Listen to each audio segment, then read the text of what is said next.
আমি আমার মা বোনদেরকে বলবো, আপনারা নিজেদেরকে গুছিয়ে সাজিয়ে স্বামীর সামনে উপস্থাপন করুন। অনেক বোনেরা আছে বাইরে যাওয়ার সময় পার্লারিং করে মেকআপ করে সুন্দর জামা কাপড় পরে বাইরে যায়, আর স্বামীর সামনে আসলে বুয়ার মতো থাকে। আছে না নাই? স্বামীর সামনে পচা জামা, ছিঁড়া জামা, চুলের মধ্যে নাই সুগন্ধি, নিজেকে গুছিয়ে রাখে না, সামলে রাখে না, কাজের বুয়ার মতো নিজেকে উপস্থাপন করে স্বামীর সামনে।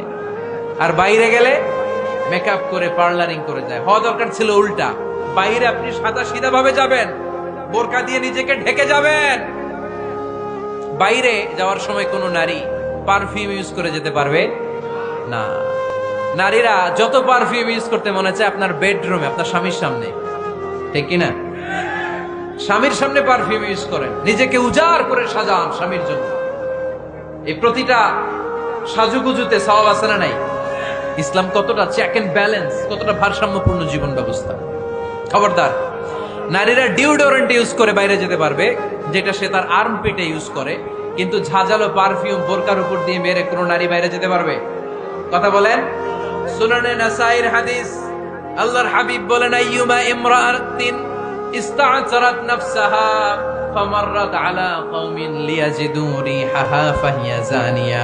কোন নারী যদি তার জামার উপর দিয়ে পারফিউম মেখে পুরুষ লোকের দৃষ্টি আকর্ষণের জন্য ঘরের বাইরে বের হয়, যতটা পুরুষ তার চেহারার দিকে লোলুপ দৃষ্টি নিয়ে তাকাবে, ততটা পুরুষের সাথে জিনার গুনাহ ওই মহিলার আমলনামায় তুলে দিবে কে?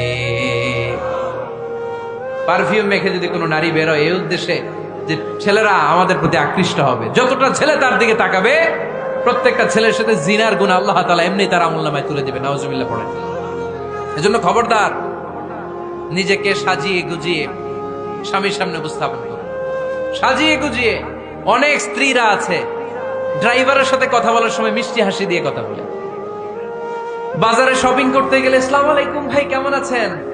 কি সুন্দর আসসালামু আলাইকুম। স্বামীর সামনে আসলে আর এই মিষ্টি কথাটা নাই। আছে না নাই? বাইরে তোমার চিকন গলায় কিসের আসসালামু আলাইকুম? হ্যাঁ, না, বাইরে আপনি আসসালামু আলাইকুম দিতে যাবেন না। ঝটপট করে কর্কশ ভাষায় কথা বলে শেষ। কেউ ফোন দিয়েছে, হ্যালো, কে? স্বামীকে চায়, উনি বাসায় নাই, কাট।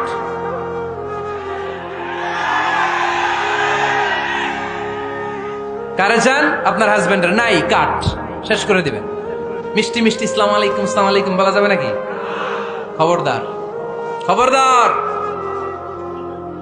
বাজার করতে গেলে কি মিষ্টি হাসি, দোকানে গেলে কি মিষ্টি আলাপ, ড্রাইভারের সাথে কি সুন্দর কথা, সিএনজি ওয়ালার সাথে কি সুন্দর আলাপ, আর ঘরে আসলে এই চেহারাটারে এরকম করে রাখে। আছে না নাই? ঘরে আসলেই স্বামীর সাথে খিটখিটে মেজাজ। না, উল্টো করে ফেলছেন আপনি। বরং স্বামী ছাড়া অন্যদের সাথে কথা শর্টকাটে সারবেন, যাতে কোনো ফিতনা চলে না আসে। চিল্লায় বলেন ঠিক কিনা? আর নিজেকে স্বামীর জন্য উজাড় করে সাজান, পার্লারিং করেন, বিউটিফিকেশন করেন, মেকআপ করেন, বেডরুমে পারফিউম মাখেন, নিজেকে উজাড় করে স্বামীর জন্য সাজান। সওয়াব দিয়ে আপনার আমলনামাটারে পূর্ণ করে দিবে কে? বিশ্বনবী যখন সফরে যেতেন, সফর থেকে ফিরে আসার সময় ডিরেক্টলি স্ত্রীর ঘরে যেতেন না। বিশ্বনবী একজনকে ঘরে পাঠিয়ে দিতেন, মদিনার উপকণ্ঠে কিছু সময় অপেক্ষা করতেন, আর বলতেন, আজকে আমি আয়েশার ঘরে যাব, আয়েশারে যে বলো আমি এসেছি, কয়েক ঘন্টা পরে আয়েশার ঘরে আমি ঢুকবো। সুবহানাল্লাহ পড়েন। স্ত্রীকে সময় দিতেন, কারণ স্ত্রী হয়তো কাজ করে, ঘর গুছায়, ঘেমে থাকতে পারে, তাকে নিজেকে গুছানোর জন্য সময়ের দরকার আছে না নাই? লম্বা সফর শেষ করে, সেই বুখারীর হাদিস, বিশ্বনবী যখন সফর শেষ করে মদিনায় ফিরতেন, ডিরেক্টলি স্ত্রীর কাছে যেতেন না, মদিনার উপকণ্ঠে ওয়েট করতেন এবং বার্তাবাহককে পাঠাতেন, যে বলো যে আজকে আমি সফিয়ার ঘরে থাকবো। সফিয়াকে সময় দিতেন 2-1 ঘন্টা, যাতে নিজেকে সাজিয়ে নিতে পারে। সুবহানাল্লাহ পড়ো। এজন্য প্রতিটা স্ত্রীর উচিত, আমার মা বোনেরা যারা আপনার মহিলা প্যান্ডেল থেকে শুনছেন, নিজেকে উজাড় করে স্বামীর জন্য সাজান। আপনার সাজুগুজু বেগানা পুরুষদের জন্য নয়, যে পুরুষদের সাথে দেখা দেয়া জায়েজ নাই তাদের জন্য নয়, রাস্তার পুরুষের জন্য নয়। আপনার সাজুগুজু, আপনার সৌন্দর্য, আপনার বিউটি সব আল্লাহ তাআলা আপনার স্বামীর জন্য করতে বলেছে। চিল্লায় বলেন ঠিক কিনা? 10 নাম্বার দায়িত্ব, স্বামীর ক্যাপাসিটির বাইরে না যাওয়া।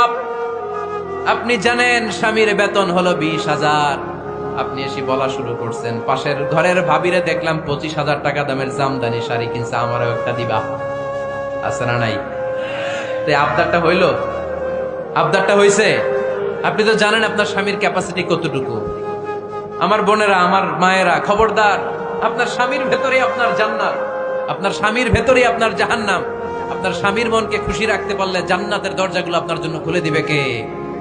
ক্যাপাসিটির বাইরে কিছু চাবেন না। এই 10টা স্ত্রীদের দায়িত্ব।